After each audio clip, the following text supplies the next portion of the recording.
హరీష్ రావును దేకట్లే, కేటీఆర్ సైడ్ అయినా కల్వకుంట్ల కవితకే ప్రియారిటీ, జైలుకి వెళ్ళిన అగ్రతాంబూలమే, హరీష్ ఎప్పటికీ కూరలో కరివేపాకేనా, ట్రబుల్ షూటర్కు టైం వచ్చేది ఎప్పుడు, అంతర్మాదంలో కట్టర్ గులాబీలు, పార్టీలో పట్టున ప్రయోజనం శూన్యమే. అయ్యయ్యో, ట్రబుల్ షూటర్కు టైం మేరా టైం ఎప్పుడు వస్తుంది అంటే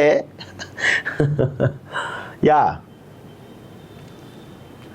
బీఆర్ఎస్ పార్టీలో అంతర్గత విభేదాలు తారస్థాయికి చేరాయా, బీఆర్ఎస్లో సెకండ్ స్థానం మళ్ళీ కల్వకుంట్ల కుటుంబం గుప్పిట్లోనే చిక్కుకుపోతుందా అంటే అవుననే సమాధానం వినిపిస్తుంది. ఇప్పటి వరకు పార్టీలో కేసీఆర్ తర్వాత తానేనంటూ చెప్పుకుంటూ వచ్చిన హరీష్ను కేసీఆర్ ఫ్యామిలీ కనీసం పరిగణలోకి తీసుకోవట్లేదు. ఒక్క మాటలో చెప్పాలంటే ఇటు పార్టీలోనూ అటు క్షేత్రస్థాయిలోనూ హరీష్ రావును ఎవరు దేకడం లేదని తేలిపోయింది. అసెంబ్లీ ఎన్నికల తర్వాత కేసీఆర్ ఫామ్ హౌస్కు పరిమితమయ్యారు. లోక్సభ ఎన్నికల్లో ఏదో అడపాదడప కనిపించారు.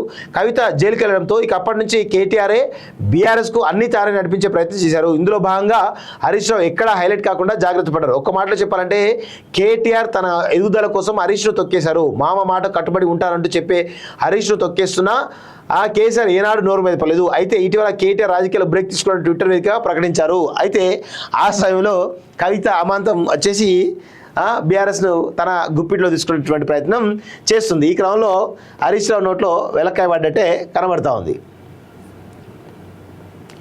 ఇదే సమయంలో కవిత జైలుకు వెళ్లిన తర్వాత తాజాగా యాక్టివ్ పాలిటిక్స్లో అడుగుపెట్టేందుకు పావులు కదుపుతుంది. అయితే రాజకీయాలకు బ్రేక్ తీసుకున్న కేటీఆర్ స్థానంలో హరీష్ రావు ఎంట్రీ ఇస్తారనుకుంటే మళ్ళీ ఆ స్థానంలో కవిత ఎంట్రీ ఖాయమైంది. దీంతో హరీష్ రావు ఎప్పటికీ కూరలో కరివేపాకు మాదిరిగా ఉండిపోవాల్సిందేనా? అధికారంలో ఉన్న సమయంలోనూ హరీష్ రావుకు పెద్దగా ప్రయారిటీ ఇవ్వలేదు. ఇప్పుడు అధికారం కోల్పోయాక కూడా హరీష్ను పక్కన పెట్టేస్తున్నారు. మరి ఇప్పుడు హరీష్ రావు మళ్ళీ కేసీఆర్ కుటుంబం వెనక నడవాల్సిందేనని తేలిపోయింది. ట్రబుల్ షూటర్ హరీష్ రావుకు అసలు టైం ఎప్పుడు వస్తుందో మరి అంటూ చూస్తారు. కవితకు అగ్రతాంబూలమే, అందులో నో డౌట్. క్యాడర్లో క్రేజ్ ఉన్నా శూన్యమే అంటూ చూస్తూ ఉన్నాం. సో హరీష్ రావు నువ్వు కర్రీలో కరివేపాకు లాంటివాడు అని చెప్పేసి అర్థమైపోతుంది. ఏది బీఆర్ఎస్ పార్టీలో కరివేపాకు లాంటాడు హరీష్ రావు అనేది చాలా స్పష్టంగా తెలుస్తోంది. సో ఇప్పటికైనా కానీ బయటికి రాస్తావా లేకపోతే అల్లనే ఉంటావా? ఇక నీ కర్మ, నిన్ను ఎవరు కాపాడలేడు. నువ్వు అలా సెకండ్ గ్రేడ్ లానే ఉండాలని అనుకుంటున్నావేమో, ఉండు, దాని ఏమున్నది.